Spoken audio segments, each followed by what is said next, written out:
Michelin, une meilleure façon d'avancer.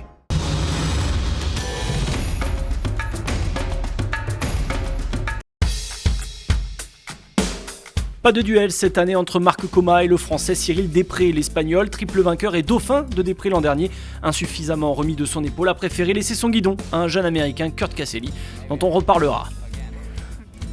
Sur le podium depuis 2003, le pilote KTM, quadruple vainqueur 2005, 2007, 2010 et 2012, sait que ce rallye ne se gagne pas lors de la première semaine. Alors, ses compatriotes en profitent lors des premières étapes. La Yamaha est un peu plus puissante que ses concurrentes. Résultat, Olivier Pain et David Casteux, les deux coéquipiers, mènent la meute au général lors de cette première semaine.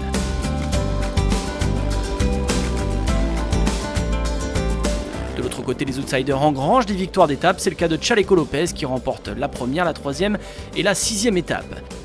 Et si Lopez n'est pas le premier venu, il a terminé sur le podium en 2010. On découvre cette année le Castillan Joan Barreda-Bort.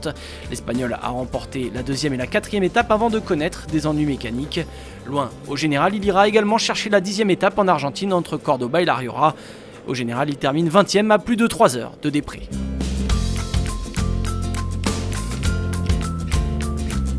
Pour nos deux Français, Pain et Casteux, premier et deuxième à l'issue de la première semaine, la 9e étape va leur être fatale.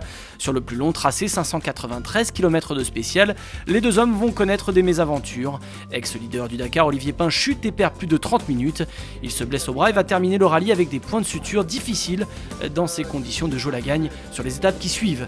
Il tombe à la 6e place du classement, une place qu'il conservera jusqu'à l'arrivée à Santiago. En revanche, pour David Casteux, les conséquences sont un peu plus dures. Durant cette fameuse 9e étape, il percute une vache au kilomètre 120. Il reste alors près de 400 km à boucler. Résultat, des ennuis mécaniques et une luxation de l'épaule. Il rallie tant bien que mal le bivouac, mais ne prendra pas le départ de la 10e étape le lendemain entre Cordoba et La Rioja. Exit donc le champion du monde 2010 de Rallye Raid, dont la meilleure place sur le Dakar reste une place de dauphin en 2010 de Cyril Després. En revanche, pour Després, comme on le disait un peu plus haut, le Dakar n'a plus véritablement de secret, à un tel point que le pilote KTM sait jusqu'où ménager sa monture pour aller loin.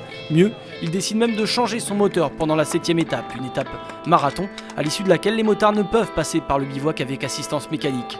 Marek Dabrowski, le Polonais et coéquipier de Després, lui cède le sien.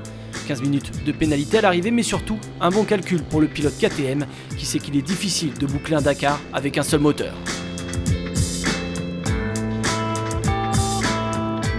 Le genre de petit détail qu'aimerait rapidement intégrer Kurt Caselli, remplaçant au pied levé de Marc Coma.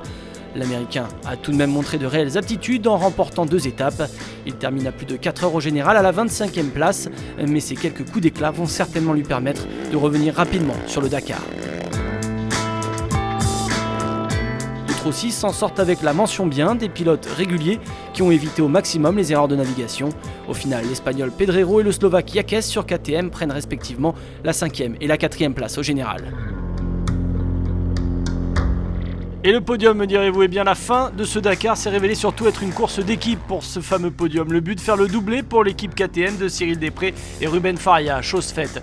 Chaleco Lopez a bien résisté, mais une pénalité de 15 minutes pour un changement de moteur sur la dernière étape va le faire terminer derrière les deux coéquipiers, Faria et Després. Cyril Després qui remporte donc son 5e Dakar, encore un, et il pourra, comme Stéphane Peterhansel, passer en catégorie auto.